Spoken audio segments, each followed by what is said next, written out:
तो क्या रवीश कुमार का एनडीटीवी से बाहर निकलना इस दुनिया के तीसरे सबसे अमीर शख्स को गौतम अडानी को अपनी मान से बाहर निकालने पर मजबूर कर गया?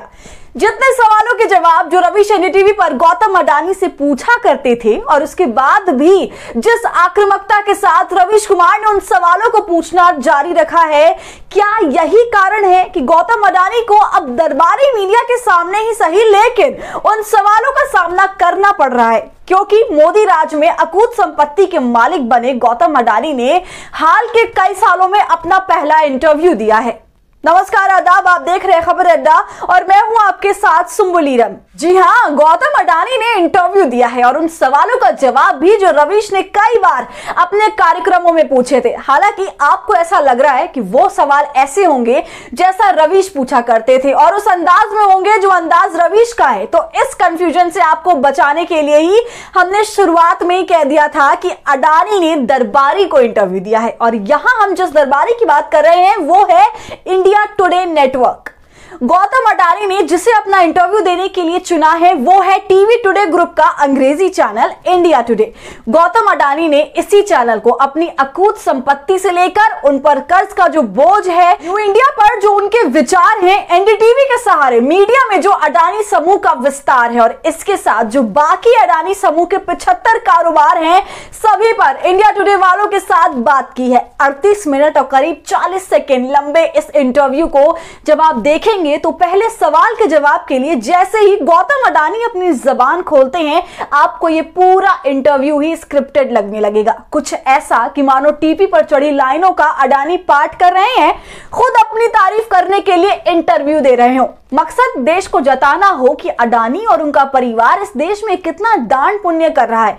हम ऐसी ही हवा में ये सब नहीं कह रहे। गौतम अडानी ने इस इंटरव्यू में ये भी बताया कि कैसे उनके परिवार ने उनके 60वें जन्मदिन पर अडानी फाउंडेशन के जरिए देश की शिक्षा, स्वास्थ्य और कौशल विकास के क्षेत्र में 60,000 करोड़ रुपए दान करने का फैसला किया है। मतलब अपने मुंह में मिट्ठू बनना।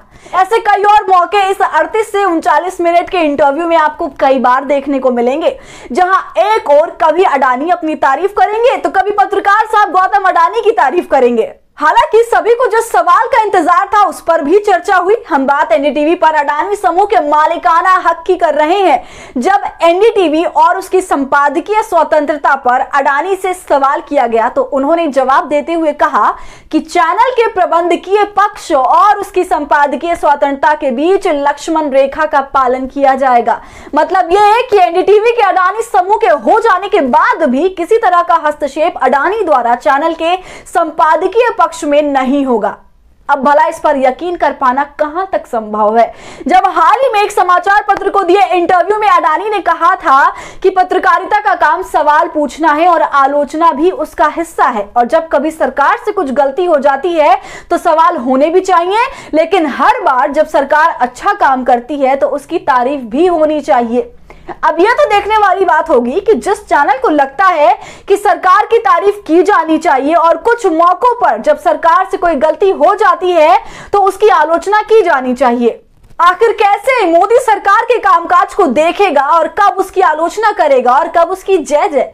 लेकिन भले जो भी हो, लेकिन गौतम अडानी को आखिरकार भले बड़ी सावधानी से ही सही लेकिन उन सवालों पर अपनी जबान खोलनी पड़ी जिस पर रवीश अडानी और पीएम मोदी के याराने को कटघरे में खड़ा करते आए हैं।